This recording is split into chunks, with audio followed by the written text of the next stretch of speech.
mois de juillet 2003, je me rappelle. Mobutu a kokende dans 4 jours. Mobutu a kokende dans 4 jours. Ah, mais ça, je me mets là, papa, tu sais. Je me réjouis. Mais ce qui Mobutu a kokende dans 4 jours, c'est-à-dire, ngai na kozwa bokonzi. Pepele ce qui Mobutu a kokende. Bokota leti nzamba habité. Abi oh. Mais tant Mobutu a kozala te. Non, non, non. Bon, moi, c'est au pouvoir, qui te dit la kaka bomboge, tu as la lame cause, nzamba habité, yo kozwa bokonzi te. Yo zana ni tala ba. Bato na boulevard à munene, bato na boulevard à muke, bato yo ozana nyango okende tuna kombo Tshisekedi na munoko na. Pona nini? Zamba bi troupe moko ekolongwa kota est. Ekoya ezana mutu moko. Ayo muto ebisi papa Tshisekedi. Papa Etienne, maman Marthe témoin. Maman Marthe azalaki. Bongo akende kwa biazaki wana. Makambu na ye ezala kaka bongo ayebisa ki tata bokilo no boye. Okomona totie tembe. Tako bokovanda boye ko kisani. Là, na zwi numéro ya Maman Denise Nyakero na Maman Marthe Kasalu Tshisekedi na poto atindeli ngao. Pourquoi mutu wana kolongwa na este akoya cette fois ici oyo bisangai ke ako travailler na Kizenga Antoine na gouvernement na ye ba ko travailler na Kizenga Antoine soki na yebi Kizenga Antoine. Na yebi Kizenga Antoine? Yo eba Kizenga Antoine te. Non. Bipoka tabana na yo nzamba opesa mwana moko mokonzi. Wa mama aza. Aza wana te. Mama aza. Kasalu Tshisekedi aza wana elela.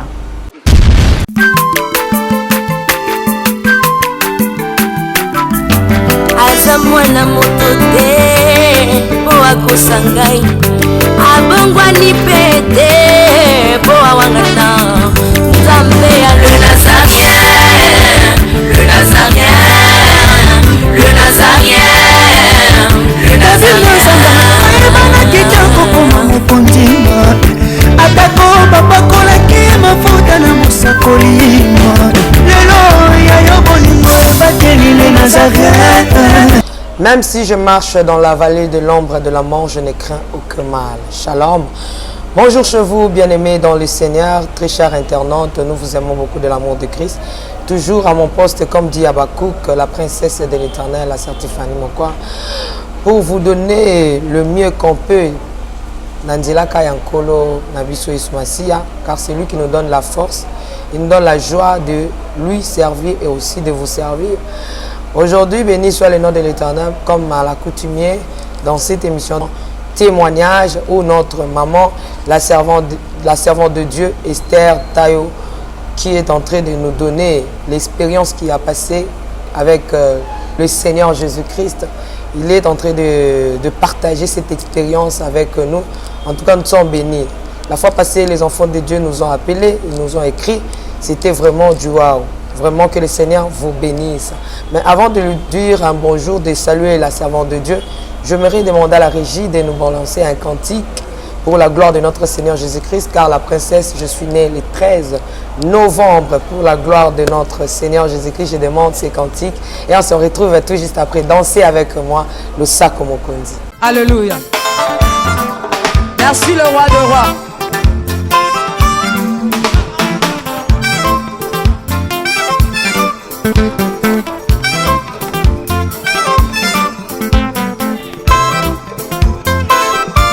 Alléluia.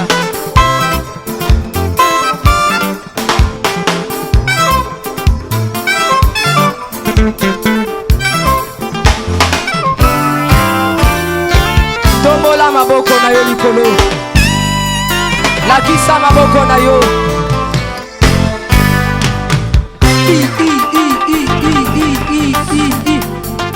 Sakati.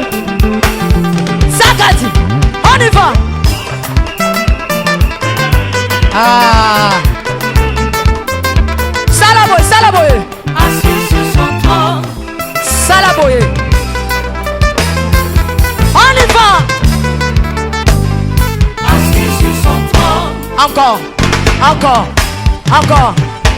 Ah, ah, ah. Afandi na ngwende na ye. Yesu azaya kofanda. On y va.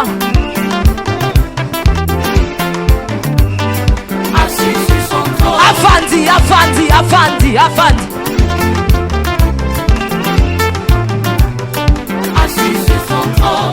vandisa ye, vandisa ye, vandisa ye. Nazo mono te tika Yesu afandi. Afandi, afandi, afandi, afandi. Merci Jésus. Merci Jésus. Afandi, afandi. Salaboye. Salaboye. Salaboye. Gatela Yesu le sako. On y va. Gatela. Gatela. Gatela. Gatela. Gatela. Gatela. Kaka. Kaka. Yambalo ya taba ministre bakokata. Nazolo bakatela yelo sako. Katela yelo sako. Katela. Katela. Katela. Nazo monote. Nazo monote. Nazo monote. Nazo monote. Salango boye. Dosé. Tolobi a tout. Yoka. Merci.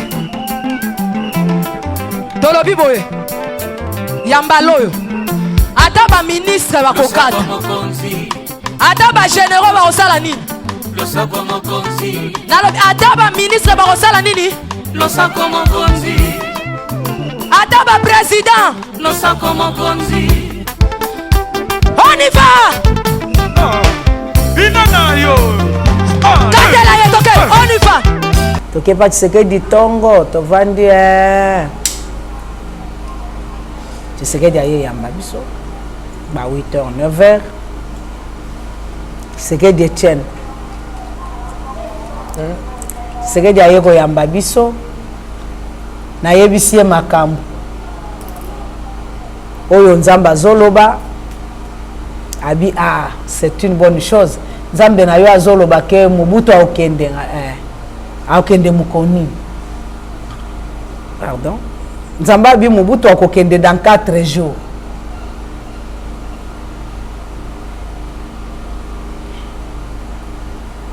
Mois de juillet 2003. Mois de juillet 2003, je me rappelle. Mobutu akokende dans 4 jours. Mobutu akende dans 4 jours. Ah mais ça je me mets là papa tu sais. Nake ko pese chen. Ah c'est qui a sepelé abi Mobutu akende dans 4 jours akende ni. Mi akokima. Akokima bazairwa bako saleboye akokima dans 4 jours. Abi mais je me réjouis. Mais ce que Mobutu akende dans 4 jours, c'est-à-dire ngamoko ngayo na kozwa bokonzi. Pepele ce que Mobutu akende. Azongi sima boycota leti nzamba habité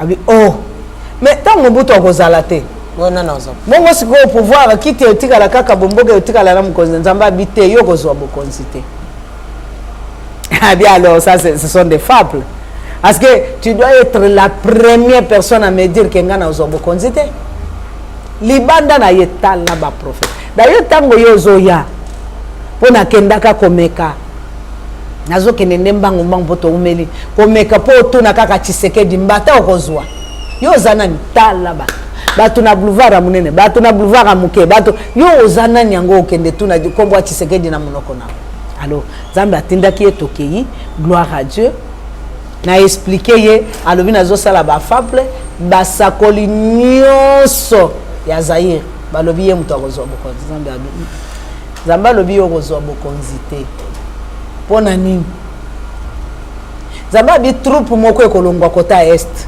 ekoya eza na mutu moko ayo muto ebisi papa tu sais papa Etienne mama Marthe témoin mama Marthe azalaki bongo akende kwa biazaki wana salut maman dada tika Nzamba pambo ngana zo bondela Nzamba batela yo tu biloko yo mtema wo boy wana na ebike sikote ozana na beta mabolongo na bi ozala nan onkolo ayoka kanga alors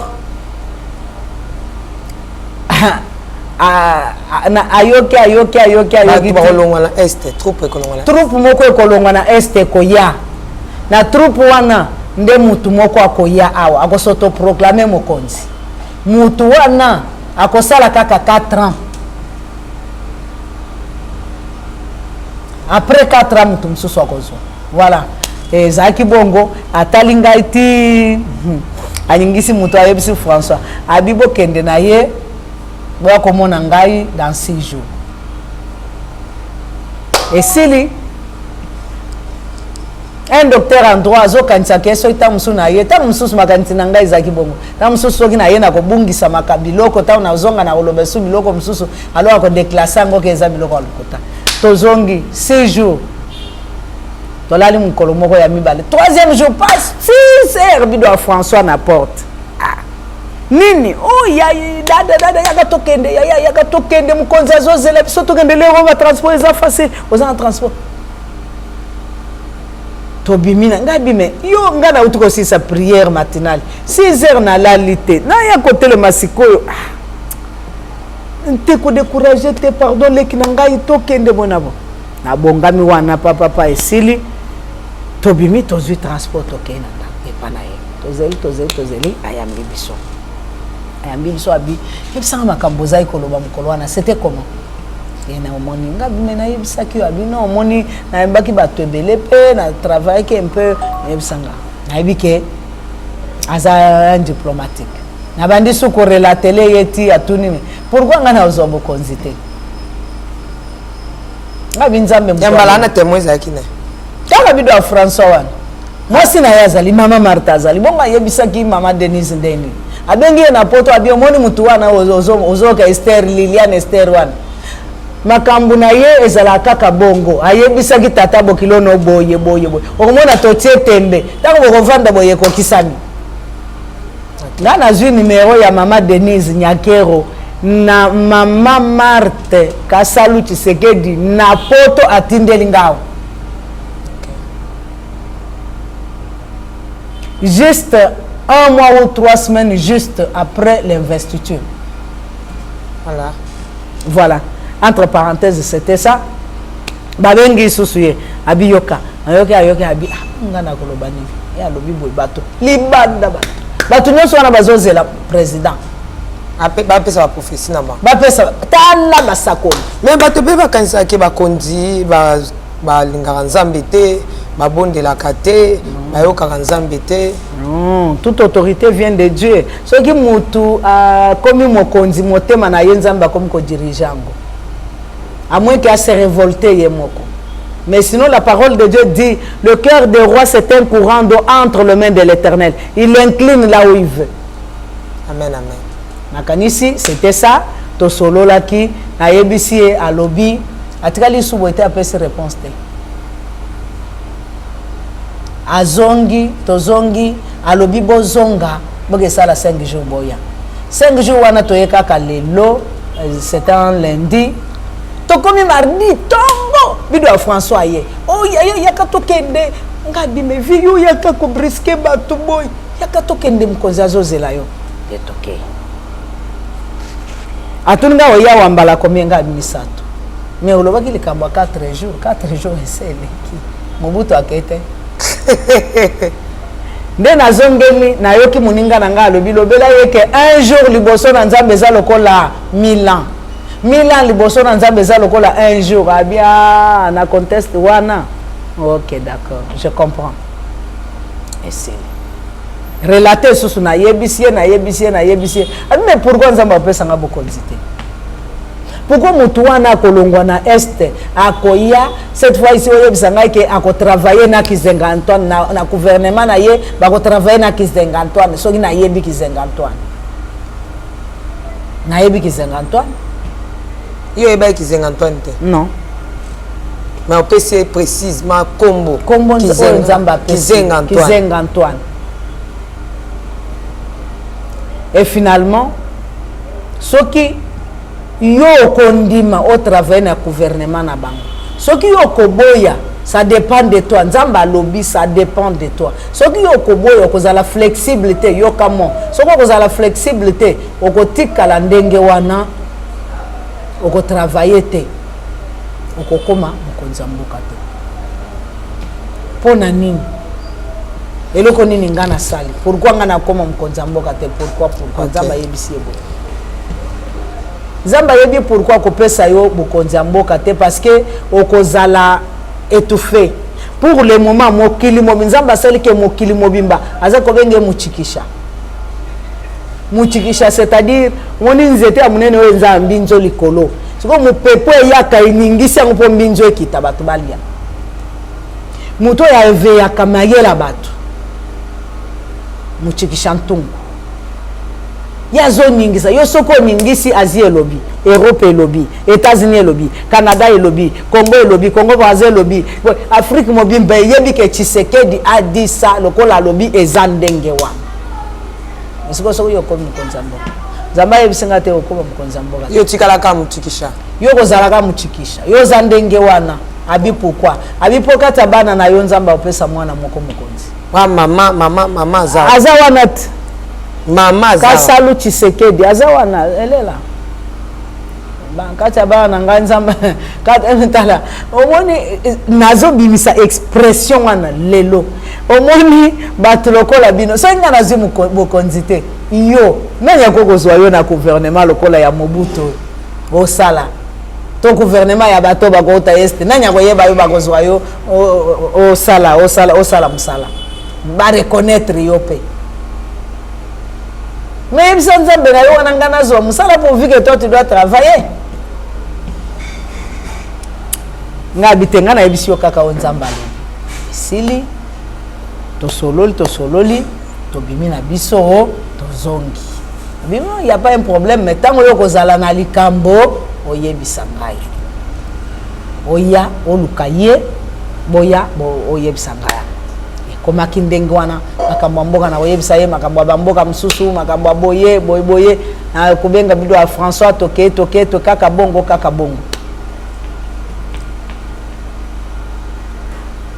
zamba yebisi bido ya François boy omoni mwana ya mwasi diable a remplacer mwana no ya mubali na place oyo nzamba kangoli mwana ya mwasi mwana ya mubali ya mukolo akufa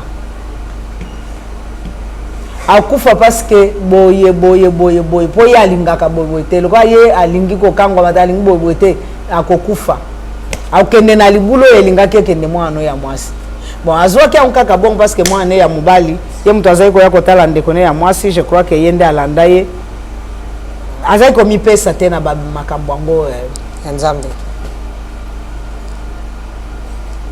pa ndenge mwana ya mubali aya kokufa ka liwa moko boye via ye koyebisa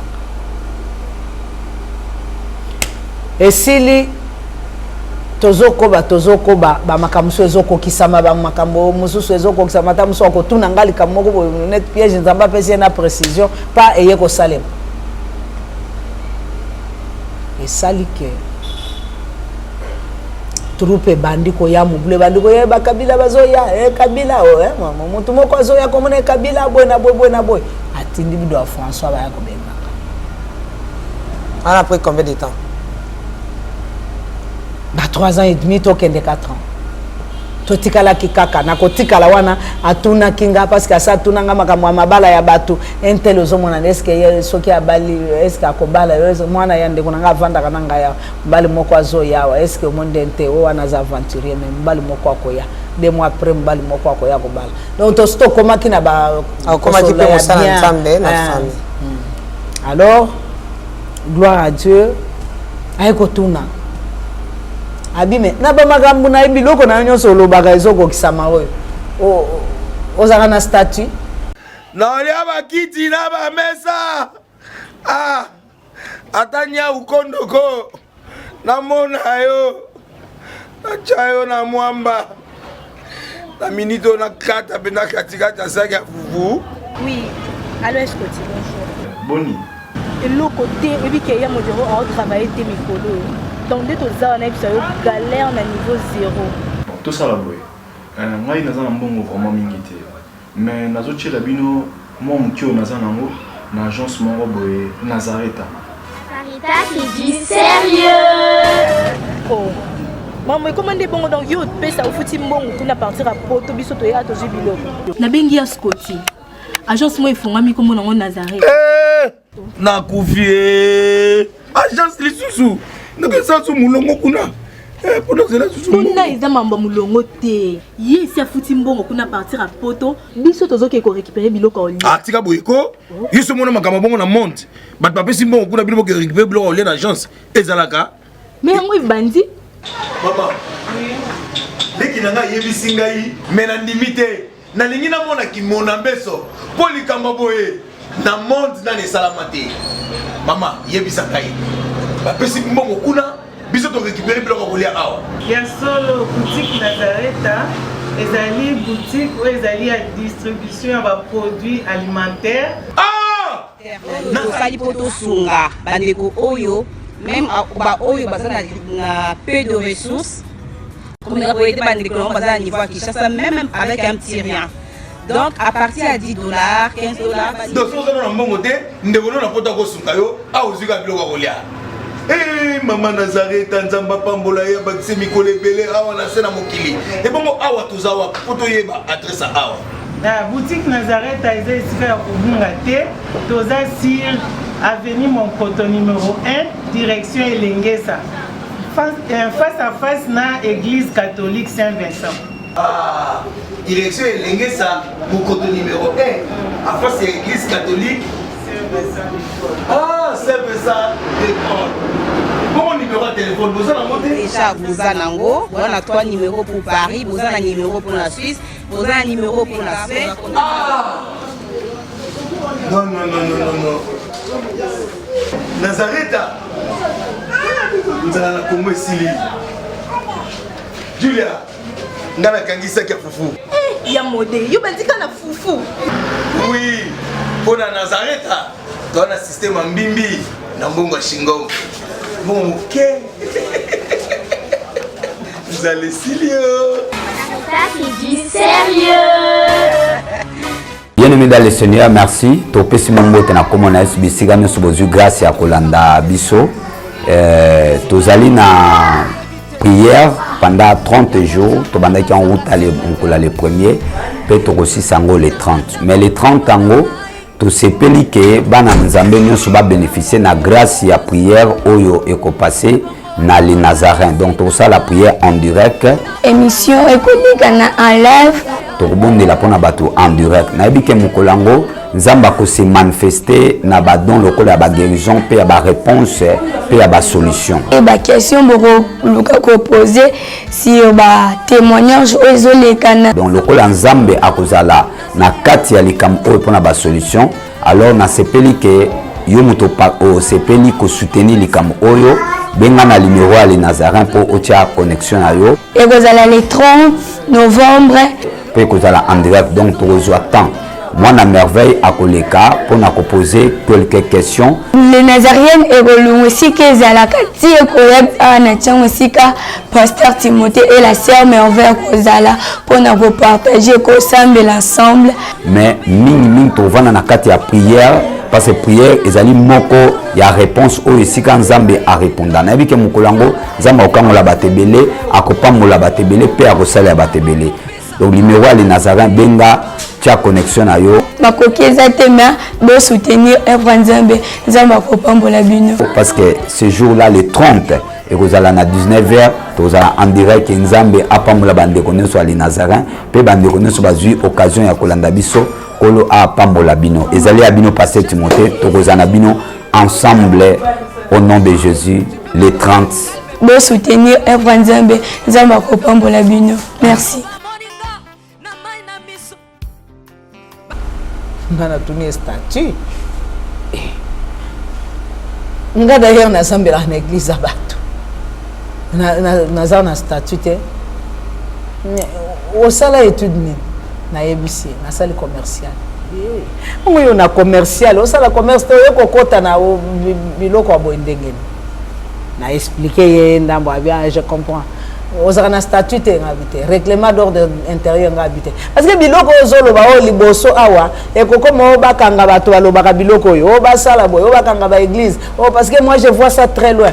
François Zoye Lukela ye non Lukela ye avocat a salela ye a rédiger statut a selena règlement d'ordre intérieur so ki asisi yango boy ko la kisanga voilà. dans ta salle leur règlement statut papa Tshisekedi moto atindinga na sala yango tozokende ti OK basali ya ye na moto yango aya na ye kombo na ye soki soki au régime aya na moto yango ya palais de justice kuna asala statut asali boye na boye esili toke tolakisi ye ntangi abi oyo eza bien te abi oyo te akoma oyo te boye te esili toke tolakisi oyo wana régime akomi susu esili basaisir yango toke tolakisi abi boye osala théologie nasala na théologie te bongo makambo mulimo ezaka abizonga na classe kende sala théologie tango kosisa tu me dis quoi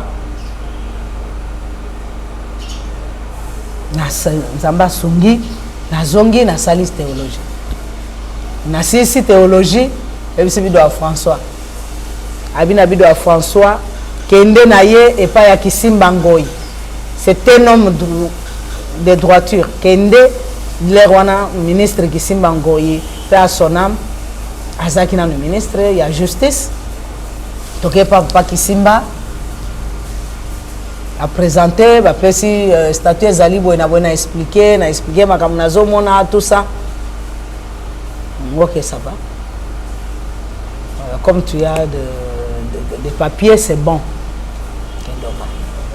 Vandananga Mobutu accueilli Kabila le père à Koti n'a eu message à papa Kabila le père comme tu as dit moi si Oyokaka lobby que Kabila le père sera assassiné comme un chien wana c'est Liliane Esther Tayo anayo yewana o sakola kike papa musée ye akosala ka 4 ans ekozala boye mutu muso akozonga ye soit akende boye soit akozala te voilà et ça jamais bimelaka après loi to avant loi avant tozaki a omoni yinza oyo tozali na numéro 30 de place message bimelaka bayaka kozwanga baye awa bakutinga te lokwa message na komaki bake kotika ngo na présidence bapesaki yango certain mwepo qui était son directeur il y a protocole atango a commission yango le président a dit alingamo na mwasi wana lelo kaka alingamo na mwasi wana lelo kana za uvanda na kauka on est venu me prendre le quoi brigand 4 corando basoda plein corando 4 basoda plein directeur de cabinet na yezalaki papa Boussi Falai chef spirituel na ye ezalaka pasteur Kawata oka ya moko pasteur Kawata oyo moko kaka oyo OK akei bayaki kozwanga o bazobenga na présidence. Je suis le frère Prince Bungu, prédicateur de la bonne nouvelle de l'évangile, chantre de l'Éternel, instrumentiste, conférencier, conducteur de culte. Nous sommes ici justement pour cette émission qui commence avec la sœur Tiffany. Une belle émission qui va certainement bénir les gens, bénir le peuple de Dieu. Il s'agit ici de l'émission L'œuvre de l'adorateur. Et je me dis pourquoi ne pas appeler un chantre consacré à l'Éternel un adorateur. Ce sont des débats justement qui se créent par-ci par-là, mais je crois que parce que l'Esprit de Dieu témoigne en nous, que nous sommes fils de Dieu, et parce qu'un chantre est consacré à l'Éternel est un fils de Dieu, alors il est un adorateur. Et ici nous aurons justement à expliquer les textes de chaque chanson de chantre. Donc voilà, cette émission sera justement consacrée à expliquer les textes, les lyrics des chansons que les adorateurs de chantre ont composés. Et voilà, nous allons commencer par expliquer certains textes de Papa Alain Moloto, par la grâce de Dieu, entrer vraiment dans les vifs et puis dans l'idée principale de la composition du chantre de l'Éternel. Et voilà, je vous prie de pouvoir suivre cette émission chaque samedi à 21h. Et le Seigneur vous bénisse.